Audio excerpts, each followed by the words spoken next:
Okay, listen everyone, दो चार चीजें हैं बच्चे जो रेजिस्टेंस पे हम बात करते हैं ना।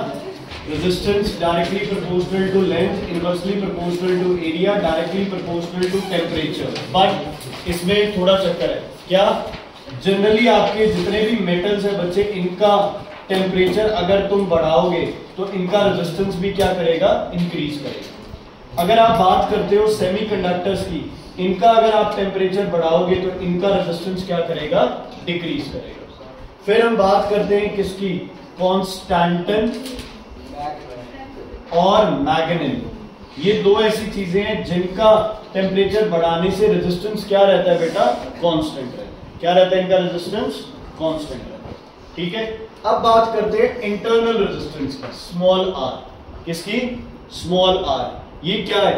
ये तो था एक्सटर्नल ऑब्स्ट्रक्शंस। ये कौन सी ऑब्स्ट्रक्शन है?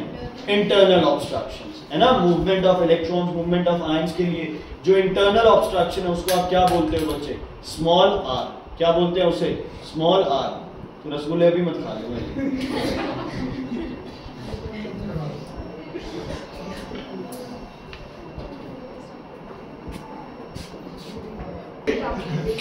Okay, internal resistance.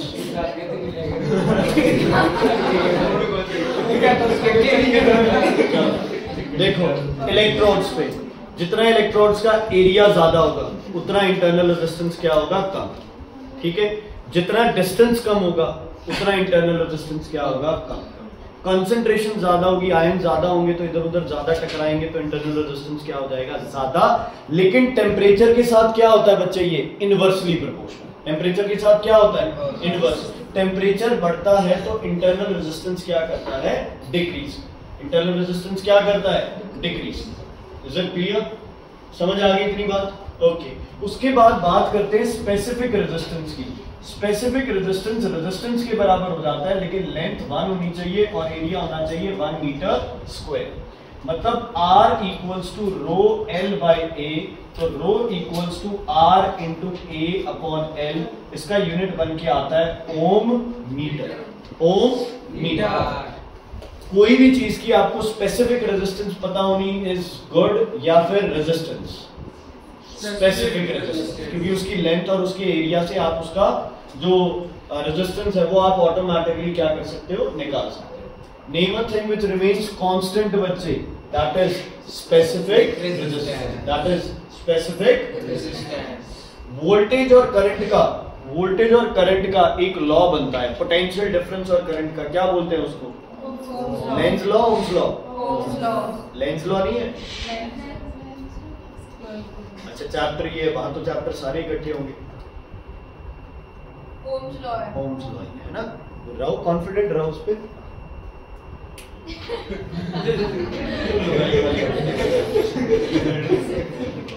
ओके, ठीक है।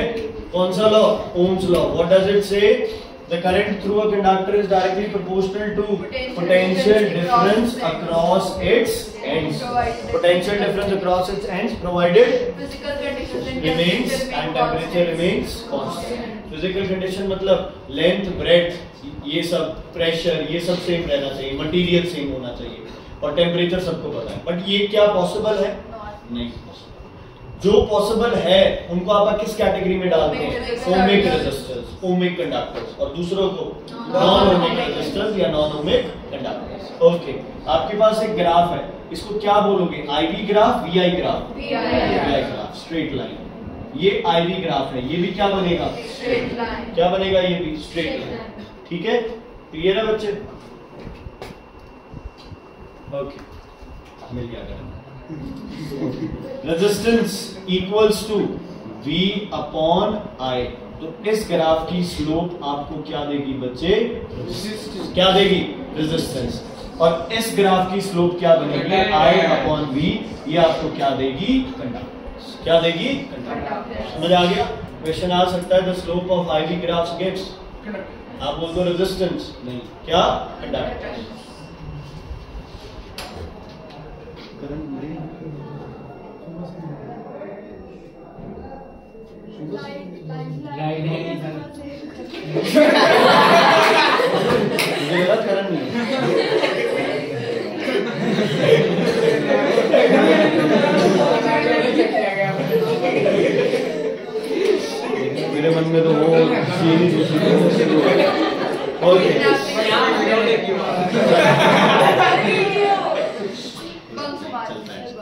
समझ आएगा बच्चे इतनी चीज?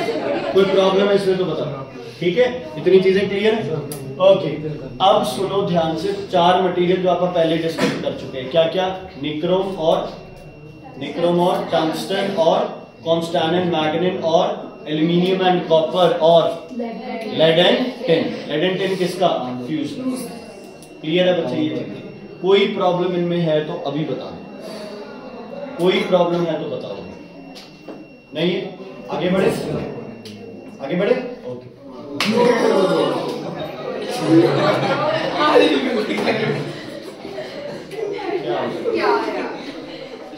अरे वो 2 मिलियन से 3 मिलियन हुए ना एकदम।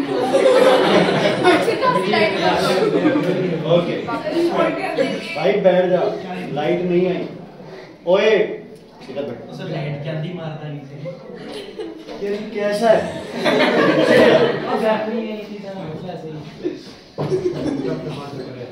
ओके, ईएमएफ कब होता है? Potential difference. ईएमएफ की कंडीशन क्या होगी?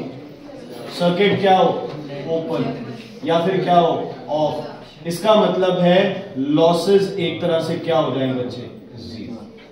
अगर इंटरनल रेजिस्टेंस की बात नहीं हो रही है तो ईएमएफ और वी आपस में क्या हो जाएंगे? इक्वल। क्या हो जाएंगे? इक्वल।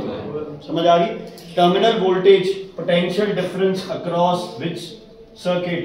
External circuit. और क्या था? Voltage drop, it is potential difference across internal circuit. और एक्सटर्नल और इंटरनल मिलके क्या बनाते हैं आपके पास? क्या बनाते हैं? ईएमएफ। ठीक है, सीरीज में क्या सेम रहता है? करंट। क्या डिफरेंट हो जाता है? पैरेलल में क्या सेम रहता है? वोल्टेज। क्या डिफरेंट हो जाता है? ठीक है जी, क्लियर है? ओके, क्वेश्चन आ जाए कि पैरेलल में करंट डिक्रीज हो जाता है तो उससे क्या फर्क पड़ेगा? आप बोलोगे कि अच्छा है करंट कम हो गया तो क्या अच्छा है करंट कम होने का? पोटेंशियल सेम है, करंट कम भी हो जाएगा तो कोई चक्कर नहीं पड़ेगा। क्यों? क्योंकि करंट कम रहेगा तो हीट लॉसेस क्या रहेंगे? कम, क्योंकि हीट लॉसेस किस पे डिपेंड करते हैं? Proportional to I square R T. Okay, घर का बिल निकालने के लिए सबसे पहले किसको मल्टीप्लाई करोगे? नंबर ऑफ अप्लायंस को। किससे? उसकी पावर से। पावर किसमें होनी चाहिए? किलोवाट में। उसको किससे मल्टीप्लाई करोगे? आर से। उसको किससे मल्टीप्लाई करोगे? डेज। ठीक है, किसमें आएगा तुम्हारा यूनिट? Kilowatt hour. किसमें आएगा? Kilowatt hour. वॉट का मतलब क्या होता है? जूल पर सेकेंड। तो वॉट आर क्या होगा? जूल पर सेकेंड इनटू 1 घंटे में कितनी सेकेंड्स? 3600 सेकेंड्स। सेकेंड से सेकेंड कैंसिल, वॉट आर हो गया 3600 जूल। अब सब लोग बताओ मुझे किलोवाट आर कितने जूल्स होंगे? किलोवाट आर किससे मल्टीप्लाई कर दो? 1000 से। 3.6 इंटू 10⁻⁴ 1 2 3 और 1000 वाले 3, टोटल 6 इतने जूल्स। क्लियर है बच्चे? ओके, पावर का फॉर्मूला बताओ। P इक्वल्स टू VI और I स्क्वायर R और V स्क्वायर बाय R। और एनर्जी का फॉर्मूला सबके साथ क्या लग जाएगा बच्चे? T लग जाएगा ना। VIT I square RT। छोटा यूनिट नहीं होता किलोवाट आवर। हाँ, इसीलिए तो ये ज्यादा आया था। 1 केजी में 1000 ग्राम होते हैं। 36। ये छोटा है, ये छोटा है, ऊपर वाला छोटा है। हाँ तो सही तो है, छोटे में कम जूल्स होंगे, बड़े में ज्यादा जूल्स होंगे। छोटे में ज्यादा, मेरा 1 किलो में 1000 ग्राम। हाँ, मिलीग्राम। 1 केजी में कितने मिलीग्राम होते हैं? 10⁻⁶। और 1 ग्राम में कितनी मिलीग्राम होते हैं? 10⁻3। क्या बोले जा रहा है? मीटर में ज्यादा सेंटीमीटर होंगे या किलोमीटर में? मीटर में ज्यादा सेंटीमीटर होंगे या किलोमीटर में? तो क्या हो गया?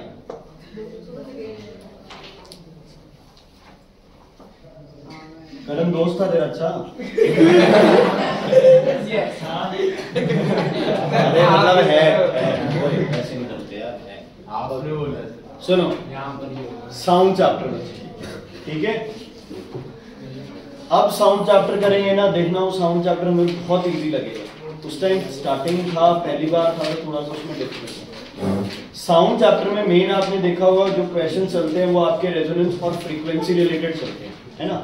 तो हम सबसे पहले उठाते हैं इसमें फ्रीक्वेंसी। इधर देखो भाई, फ्रीक्वेंसी अगर आप कर रहे हो string instrument, frequency is directly proportional to under root of tension, है ना। बाकी अपने को ये अंडर रूट और ये तो कोई चक्कर नहीं होता, तो डायरेक्टली प्रोपोर्शनल टू क्या हो गया, tension. Frequency is directly proportional to, बोलो, डायरेक्टली प्रोपोर्शनल टू, तो inversely proportional to L. Frequency inversely proportional to, चाहे तो कर लो pi R square area of cross section, है ना, चाहे आप इसको थिकनेस कर लो, है ना, चाहे आप इसको डायमीटर कर लो, जो मन करता है उसको, ठीक है जी। ये किस में हो गया, स्ट्रिंग इंस्ट्रूमेंट। किस में हो गया बच्चे, ये स्ट्रिंग इंस्ट्रूमेंट। अब हम लोग बात करते हैं किसकी, विंड इंस्ट्रूमेंट पे। इनवर्सली प्रोपोर्शनल टू लेंथ किसकी बच्चे, लेंथ ऑफ एयर कॉलम।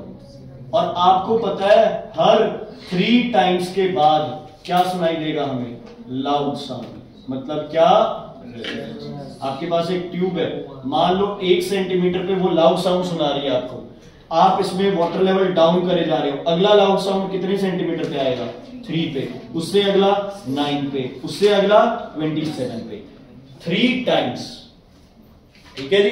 सबसे ऊपर अगर तुम्हें रेजोनेंस मिल गया तो उसका 3 टाइम्स फिर रेजोनेंस, भाविका जी उसका 3 टाइम्स एक बार और रेजोनेंस, उसका 3 टाइम्स दोबारा रेजोनेंस। क्लियर है, ओके। फ्लूट के जब होल्स बंद करते हैं तो फ्रीक्वेंसी बढ़ती है या कम हो जाती है, फ्लूट के होल्स बंद करते हो, फ्लूट के होल्स बंद करते हैं, देखो होल्स बंद किए, मान लो ये 2 होल्स बंद कर दिए, तो एयर कॉलम क्या हो गया, हाँ जी, एयर कॉलम क्या हो गया, इंक्रीज, तो फ्रीक्वेंसी क्या करेगी, डिक्रीज। ठीक है, सारे होल्स बंद करके फूंक मारने की कोशिश करोगे, आंखें बाहर आ जाएंगी, है ना, क्यों, कि वाइब्रेट, एयर वाइब्रेट नहीं करेगी। एयर कॉलम क्या हो गया, मैक्सिमम, तो फ्रीक्वेंसी क्या हो गई आपकी, मिनिमम। ठीक है जी। पानी की बाल्टी भर रही है, इतना पानी है और पानी भर गया, दूर से ही पता चल जाता है। पानी की बाल्टी देखी है, सर्दियों में क्या पता ना देख रहे हो तुम लोग। क्या, हाँ जी बोलो, देखिए सर, किसमें फ्रीक्वेंसी ज्यादा है बताओ, अनमोल आप बताइए किसमें फ्रीक्वेंसी ज्यादा है, ए बी, बी में, पक्का। श्रिल साउंड कौन सा होगा,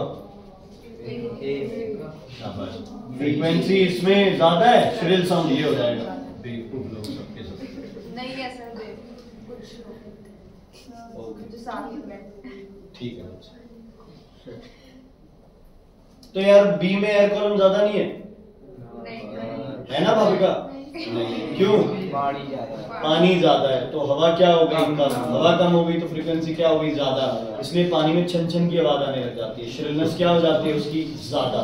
जब नीचे रहता है तो साउंड क्या रहता है बच्चे, ग्रेव साउंड रहता है, फ्रीक्वेंसी क्या रहती है, कम। आप कभी भी इसमें लाउडनेस की बात नहीं करोगे। हाँ, अगर आपसे पूछा है अभी लाउड होता है कि नहीं होता, रेजोनेंस होता है कि नहीं होता, तब बात करोगे, नहीं तो बात नहीं करोगे। ओके, मान लो आप एक पेंडुलम को वाइब्रेट करा रहे हो, ये दूसरा पेंडुलम है, ये तीसरा पेंडुलम है, ये चौथा पेंडुलम है, ये 2, ये 3, ये 4, ये है आपके पास पेंडुलम 1। ठीक है, 1 को आप 1 और 2 आइडेंटिकल है, इसको आप इसकी नेचुरल फ्रीक्वेंसी दे रहे हो, तो इन तीनों में से रेजोनेंस किस में आएगा, 2 में, क्योंकि आइडेंटिकल है। The natural frequency of this will also be equal to this. इसमें कौन सी वाइब्रेशन दी है तुमने, इसको कौन सी दी है वाइब्रेशन आपने, फोर्स्ड वाइब्रेशन देनी है, इसको आपने कौन सी दे दी बच्चे, नेचुरल वाइब्रेशन। ठीक है, बाकी इसकी वाइब्रेशन हम लोग काउंट नहीं करते, इसमें बार बार थोड़ी करा रहे उसके वाइब्रेट। ठीक है, इसकी वाइब्रेशन से हमें नहीं मतलब, हमने इसको वाइब्रेट करा दिया। बताओ 2 में कौन सी वाइब्रेशन होगी, फोर्स्ड, इसमें फोर्स्ड, इसमें फोर्स्ड, लेकिन ये फोर्स्ड के साथ साथ क्या होगी, रेजोनेंस। हाँ, ये धीरे धीरे क्या करती रहेगी, डिक्रीज, क्या करती रहेगी, डिक्रीज। तो वो डैम्पिंग वाला केस अलग है। सर अगर 4 की लेंथ उसके 3 टाइम्स है मान के, तो उसमें रेजोनेंस ना ना ना, एयर कॉलम की बात, सिर्फ एयर कॉलम, इसमें भी नहीं, इसमें भी नहीं। समझ आ गई बेटा? खोल आया उसको, जान निकल जाएगी हमारी। समझ आ गई ये चीज? क्लियर है बेटा? ठीक है। जो साथ वाइब्रेट कर रहा है वो क्या होगा? रेजोनेंस। बाकी क्या होगी? Forced vibration. क्या होगी बाकी? Forced vibration. एम्पलीट्यूड किसका ज्यादा होगा? 2, 3, 4 का। 2 का एम्पलीट्यूड सबसे ज्यादा होगा। चलो कैंसिल कर देते हैं इसको। मिनिमम किसका होगा? मैं नाल बताएगा सही आंसर, फिर हंसेंगे सब। बता 3 और 4 में से मिनिमम एम्पलीट्यूड किसका है? 3 का मिनिमम है या 4 का एम्पलीट्यूड मिनिमम? लेंथ देख ले। मतलब है मैं मिनिमम से नहीं, है ना? हम बोलेंगे दोनों का एम्पलीट्यूड क्या है? 1 और 2 से क्या होगा? कम। 1 और 2 का एम्पलीट्यूड क्या रहेगा? मैक्सिमम। क्या रहेगा? मैक्सिमम। तो लाउड साउंड, अगर ये साउंड प्रोड्यूस कर रहा हो तो लाउड साउंड किससे सुनाई देगा आपको? 2 से। किससे सुनाई देगा? 2 से। 1 और 2 दोनों क्या रहेंगे? फेज में। क्या रहेंगे? दोनों फेज में। समझ आ गई इतनी बात? 1 और 2 का एम्पलीट्यूड मैक्सिमम, ठीक है? दोनों क्या रहेंगे? फेज में। एक्चुअल में ये चलता है, दोनों जाएंगे इधर ही, बट ये ज्यादा ऊपर जाएगा, ये कम। उसके बाद ये ज्यादा ऊपर जाएगा, ये कम। ऐसे करके एनर्जी इनमें क्या होती रहती है? ट्रांसफर। ठीक है जी? ओके। रिमोट किसका? टीवी का। ठीक है। रेडियो। अच्छा, उसके बाद सोल्जर्स, उसके बाद मोबाइल टावर्स, मोबाइल फोन्स, उसके बाद ये पेंडलम वाला आपका नहीं कर ही लिया, उसके बाद साउंड बॉक्स। ये सब किस पे बेस्ड है बच्चे? किस पे बेस्ड है ये? सबके अंदर क्या क्या इक्वल है? नेचुरल फ्रीक्वेंसी किसके इक्वल है? Frequency of forced vibration. Frequency of forced vibration. आज ठीक सुनो क्या है सर? फिर जाएगा ये बता, रिमोट में कैसे रेजोनेंस होगा?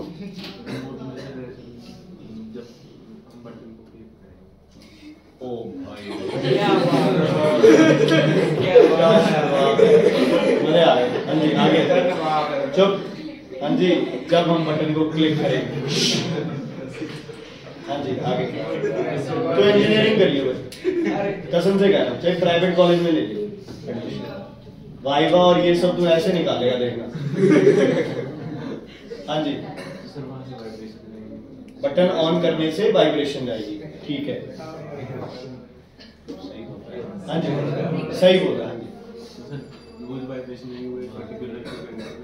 ठीक है, एक पर्टिकुलर फ्रीक्वेंसी की वाइब्रेशन जाएगी, which will be equal to the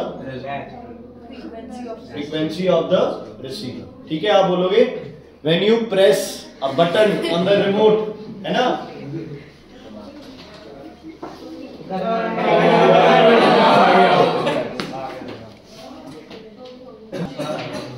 okay, remote का क्लियर है बच्चे? ठीक है, whenever a button on a remote or whenever you give a signal to the receiver, the natural frequency of the receiver, है ना, it matches with the signal from the remote. So what happens in that case? Resonance. The amplitude will be maximum. तो वो signal transmit होगा। Okay, radio के case में सुमित क्या होगा?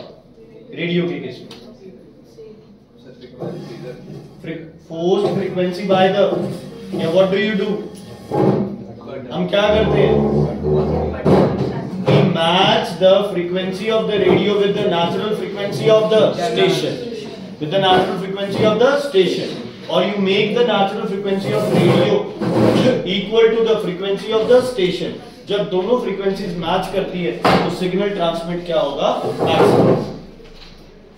Okay, soldiers are asked to break their step. क्यों?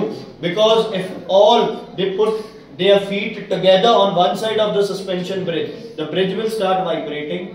If the frequency applied by the soldier equalizes the natural frequency of the natural frequency of the natural frequency of the natural frequency of the bridge, what may occur? Resonance, and the bridge में Fall down. ठीक है।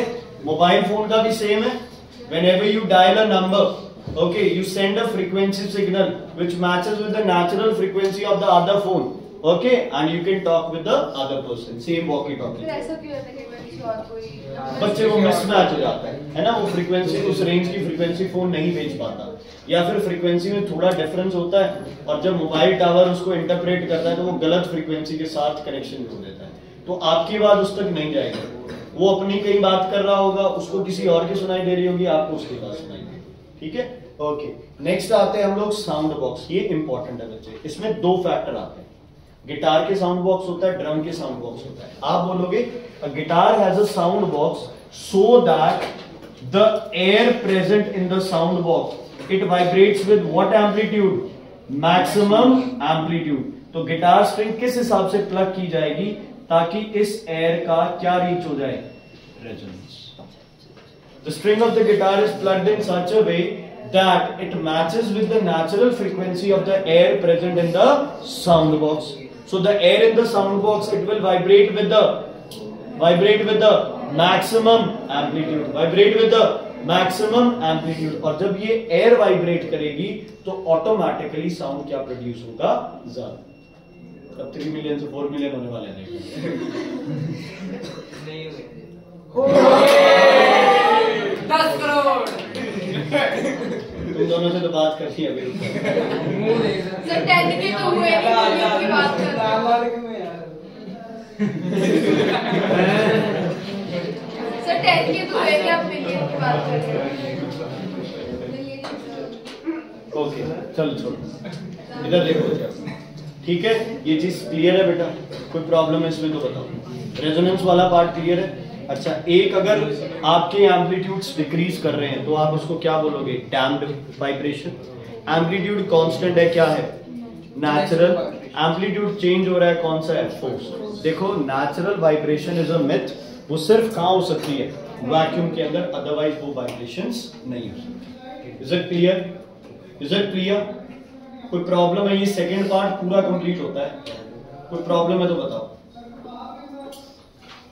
हाँ जी, sound second B, किसने sound कहा था मेरे को? हाँ जी, 7th बी। ठीक है, इतना ही पार्ट है इसमें। ओके, सी पार्ट जो है आपके पास, है ना, सी पार्ट, इसके अंदर आपके पास कैरेक्टरिस्टिक्स ऑफ साउंड है। क्या है? Characteristics of sound. ध्यान से सुनना बच्चे, अगर हम बात कर रहे हैं लाउडनेस की, किसकी? लाउडनेस की। लाउडनेस का मतलब होता है क्या? दो ऐसे साउंड्स के बीच में डिफरेंशिएट करना, एक लाउड है और एक को हम क्या बोलते हैं बच्चे? फीबल। क्या बोलते हैं इसको? फीबल। ठीक है, एक की इंटेंसिटी बहुत ज्यादा है, दूसरे की इंटेंसिटी क्या है? कम। अब बात करते हैं साउंड इंटेंसिटी। साउंड इंटेंसिटी का मतलब है sound energy per unit area पर सेकेंड। एक पार्टिकुलर एरिया से कितनी साउंड एनर्जी ट्रैवल कर रही है बच्चे, आप इसको क्या बोलते हो? Sound intensity. क्या बोलते हो इसको? Sound intensity. Is it clear?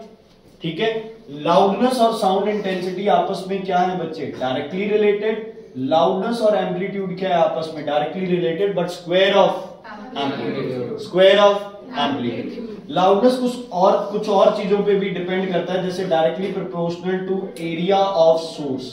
जितना सोर्स बड़ा होगा बच्चे, लाउडनेस उतनी क्या होगी? ज्यादा। छोटा ड्रम का एग्जांपल ले लो, बड़े ड्रम का एग्जांपल ले लो। ठीक है, क्लियर है? अब इस केस में उल्टा हो जाएगा, अगर एयर कॉलम ज्यादा है तो लाउडनेस क्या होगी? ज्यादा। इसलिए वो बाल्टी जब खाली होती है तो साउंड थोड़ा सा, अगर उसको लाउडनेस के हिसाब से देख रहे हो तो वो साउंड क्या मिलता है हमें? थोड़ा लाउड। क्यों? एयर कॉलम ज्यादा है, ज्यादा पार्टिकल्स वाइब्रेट कर रहे हैं, ज्यादा पार्टिकल्स वाइब्रेट कर रहे हैं तो साउंड क्या रहता है बच्चे? ज्यादा। जैसे अगर कोई सो रहा है ना, आप जैसे सो रहे हो और तुम्हें बाथरूम में बाल्टी में पानी स्टार्ट सुनाई देता है, तो जब तक उसमें थोड़ा आधी बाल्टी नहीं होता तब तक वो साउंड ज्यादा सुनाई देता है। पहला जो पानी गिरेगा तब साउंड क्या आएगा? बहुत ज्यादा। जैसे जैसे एयर कॉलम कम होता रहेगा वैसे वैसे वो साउंड थोड़ा सा क्या हो जाएगा? कम, क्योंकि एयर क्या हो गई है? कम हो गई है। ठीक है, क्लियर है? साउंड बॉक्स का इससे भी रिलेट किया जा सकता है कि गिटार का सरफेस एरिया बढ़ जाए, इसलिए साउंड बॉक्स प्रोवाइडेड होता है। ठीक है, पहला रीजन क्या लिखना है तुमने? रेजोनेंस, अगर दो रीजन आ जाए या रेजोनेंस नहीं आ जाए तो लाउडनेस भी एक। दूसरा, लाउडनेस इनवर्सली प्रोपोर्शनल है square of the distance between the source and the, क्या बोलते हैं दूसरे को, listener. Source and the listener, जितना दूर है, अगर डबल हो गया डिस्टेंस तो लाउडनेस 1/4 हो जाएगी। ठीक है, डिस्टेंस वाली जितनी भी चीजें हैं, चाहे वो फोर्स ले लो चाहे वो लाउडनेस ले लो, सब इनवर्सली प्रोपोर्शनल जो डिस्टेंस की है वो स्क्वायर ऑफ डिस्टेंस की होती है। ठीक है, लाउडनेस क्लियर है। यूनिट क्या होता है लाउडनेस का? डेसीबेल। क्या यूनिट होता है? डेसीबेल। 1 डेसिबल का मतलब क्या होता है कि साउंड कितने परसेंट ज्यादा लाउड हो गया? 26% उसकी इंटेंसिटी क्या हो गई? बढ़ गई पहले वाले साउंड से। ठीक है, जैसे जैसे डेसिबल्स बढ़ते हैं तो हर डेसिबल पे साउंड इंटेंसिटी पहले वाली से कितनी बढ़ जाती है? 26%। कितने परसेंट? 26%। ये कौन सी प्रॉपर्टी है loudness? It is a subjective property, depends upon person to person. और इंटेंसिटी जो है ये कौन सी प्रॉपर्टी है? ऑब्जेक्टिव। ये मेजरेबल है, जितनी है उतनी रहेगी, इसमें चेंज नहीं हो सकता। लाउड साउंड है। दूसरा क्या है आपके पास? फीबल। ठीक है, फीबल एक और नाम होता है यार इसका, फीबल का, फेंट। हाँ, फेंट साउंड आ सकता है, फेंट आएगा। ठीक है, ऐसे ही आपके पास दो चीजें होती है, एक होती है फ्रीक्वेंसी, ये क्या है? मेजरेबल है, नंबर ऑफ वाइब्रेशंस पर सेकेंड। तो ये कौन सी प्रॉपर्टी हो गई? ऑब्जेक्टिव। कौन सी हो गई?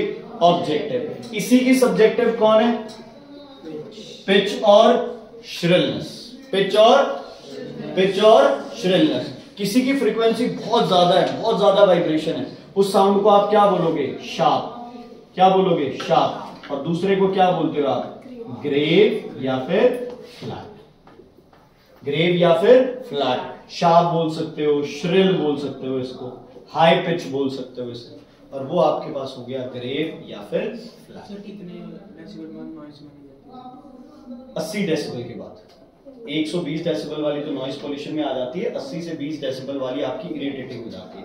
बाकी आप नॉइज तो किसी को भी बोल सकते हैं। नॉइज पॉल्यूशन 120 डेसिबल के बाद। उस दिन ग्राउंड में कितनी थी इंटेंसिटी? 127 है 127 पर आते लास्ट में सर दो ही रहेगी। लास्ट में तो थी नहीं आवाज।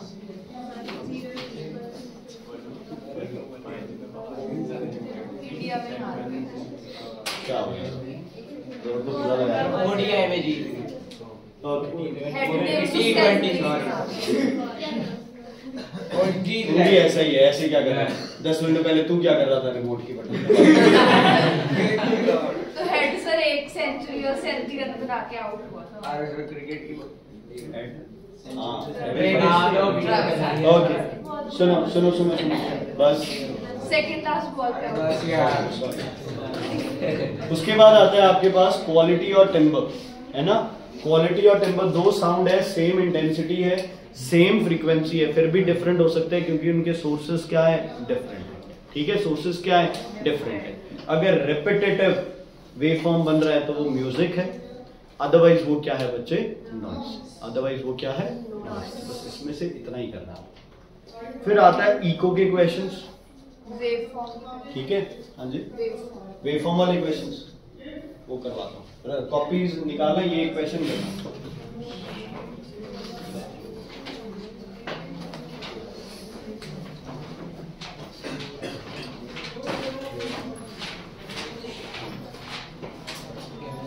करो करो बच्चे, जल्दी करो।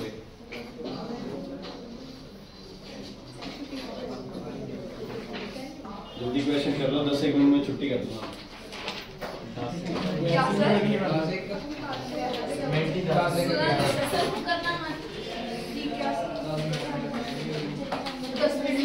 घूमे नहीं वो करूँगा। सर नहीं 10 मिनट में छुट्टी सर।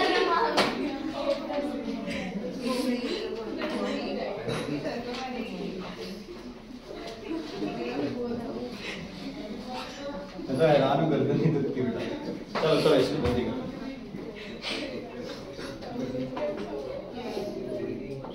मुझे ब्लॉक कर देना पहले तो घुमा गर्दन बताता हूँ।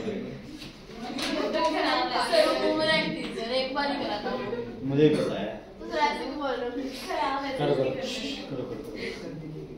बेटा क्वेश्चन क्यों कॉपी करे जा रही है अनमोल? हद है। सीधा आंसर लिखो इनके बस। किसी समझदार बच्चे ने क्वेश्चन नहीं कॉपी किया।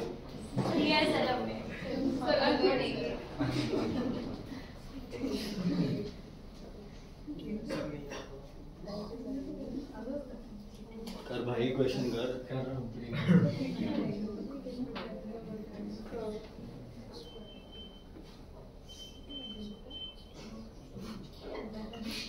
समर्जी पढ़ने से वो कुछ अलग थोड़ी हो जाएगा। सॉल्व करो। फ्रीक्वेंसी में क्या काउंट करते हैं? Number of waves. साची करो काउंट। बेटा ये दोनों तो यहाँ बच्चों को बर्बाद करते हैं, पढ़ने नहीं देते। तू हंसे जा रही है इनके साथ बैठी। मोटिव ही ये है। करो करो बच्चे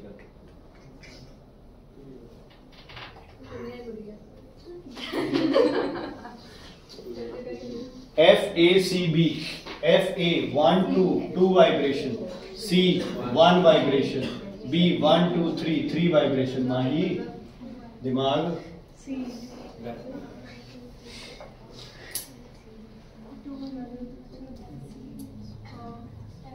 ये करो। ACB है बेटा। जानबूझ के ऐसे लिखा है क्योंकि पता है क्या गलती हो जाती है, पेपर में कुछ और आता है, आप अपना जो दिमाग में चल रहा है उसी हिसाब से कर देते हैं। बी और सी की वेवलेंथ के लिए क्या करते हो? टोटल डिस्टेंस को क्या लेट कर लेंगे हम लोग? L। कितनी वेव्स हैं? 1 2 3। और इस L में कितनी वेव्स हैं? 1। कैंसिल 1:3। लाउडनेस के लिए एम्पलीट्यूड का क्या करते हो? स्क्वायर कर दो। फिर एम्पलीट्यूड का स्क्वायर और लिखो। गलत है। सही है, सही है, शायद सही है। शायद 1 2 3 1 2 3। क्रेस्ट गिन लो तो ट्रफ गिन लो।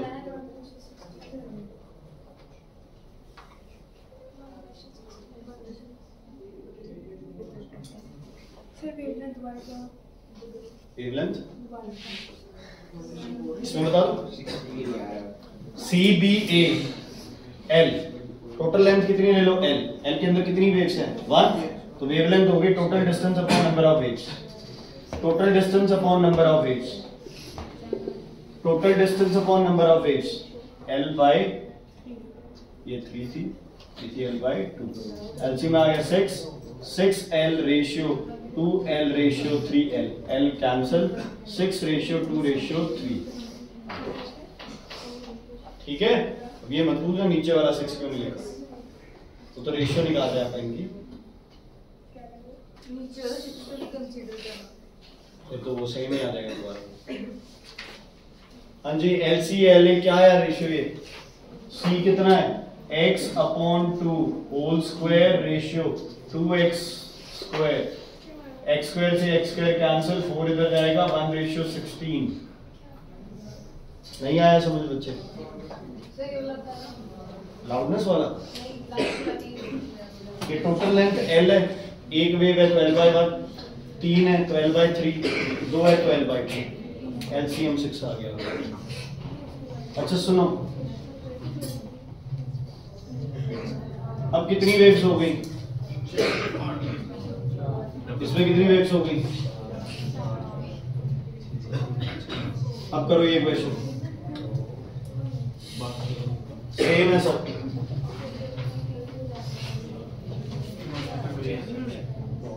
करो बच्चे, सेम क्वेश्चन करो दोबारा। देखो तुम लोग क्या होगा, मुझे तो नहीं पता। 4 4 16, x स्क्वायर से x स्क्वायर कैंसिल। ओ मैडम 4 क्यों आएगा नीचे से? हाँ काट गया। अच्छा ठीक है, हाँ वो भी ठीक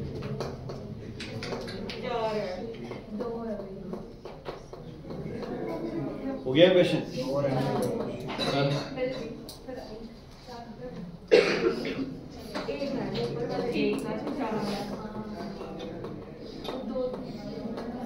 खुश हो जा रही है, क्वेश्चन कर लेना। इसको कह रहा हूँ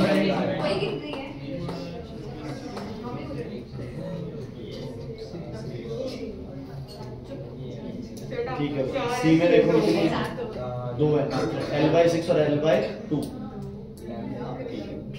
L से L कैंसिल। अच्छा सारे कर रहे हो,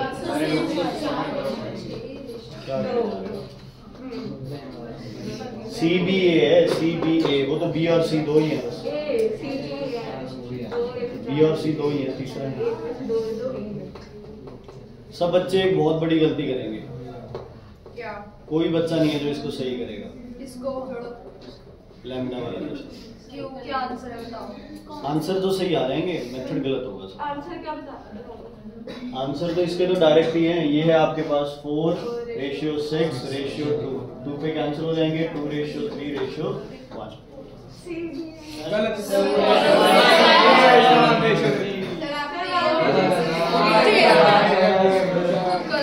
बहुत अच्छा। चेक कर रहा था मैं तुम लोगों को। ओके नेक्स्ट, बी और सी। इसमें ना एक चीज ध्यान रखनी है बच्चे, इसमें L नहीं होगा, इसमें 2L करना पड़ेगा। समझ आया क्यों 2L है? क्योंकि ऊपर वाले सारे क्रेस्ट है, तो ये डिस्टेंस कितना हो गया L, और ट्रफ नीचे है। समझ आ गई बच्चे? ध्यान दो इधर, देखो सुनो, अगर एक वेव है, एक तो ये चीज हो गई,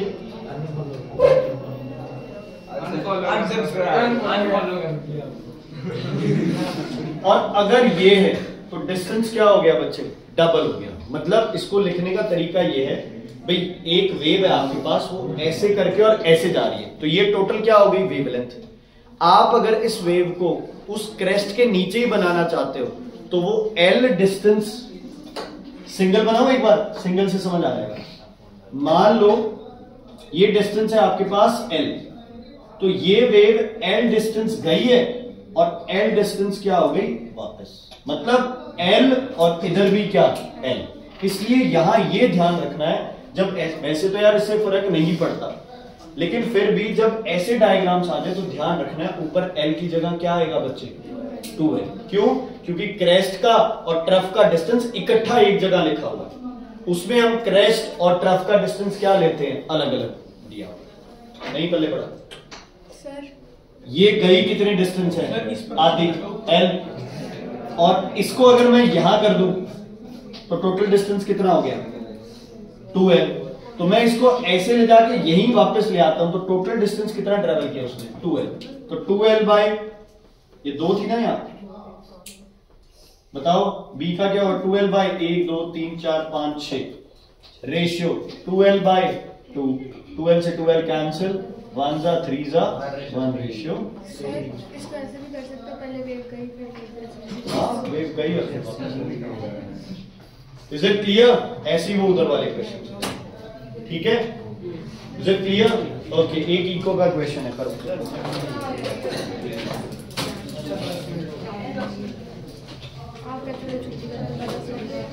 नहीं पढ़ना, मैसेज डाल देता हूँ घर पे।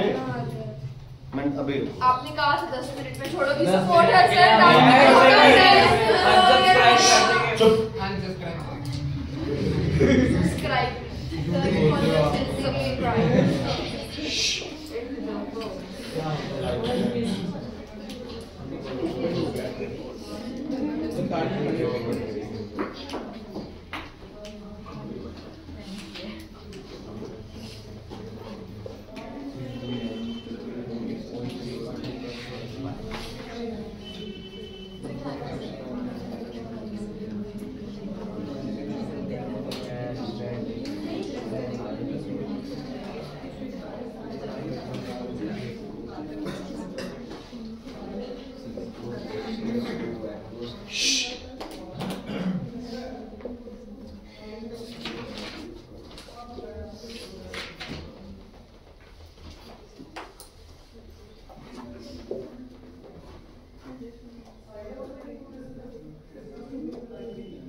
करो बच्चे ये क्वेश्चन। डिस्टेंस को डबल करना होता है, ध्यान रखना।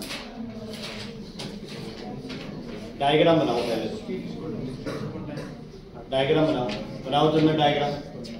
एक इंसान को बीच में खड़ा करो, दोनों तरफ क्लिफ बनाओ। अब आधे से ज्यादा बच्चे टाइमिंग गलत लिखेंगे। 4 और 2 नहीं होगा। एक तरफ लिखो 4 सेकेंड्स, एक क्लिफ की तरफ, और दूसरी क्लिफ से आवाज आ रही है कितने सेकेंड्स में? 2 सेकेंड 6 2 इक्वल्स।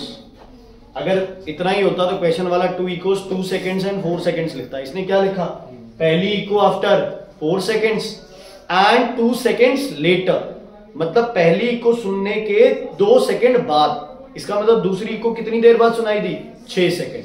इनायत ऐसे लिखोगे आप टाइम, एवरेज डालोगे, जाने वाला और आने वाला दोनों। मैडम हाँ ये करो भाई, 2 डिस्टेंस निकालो, करो करो करो।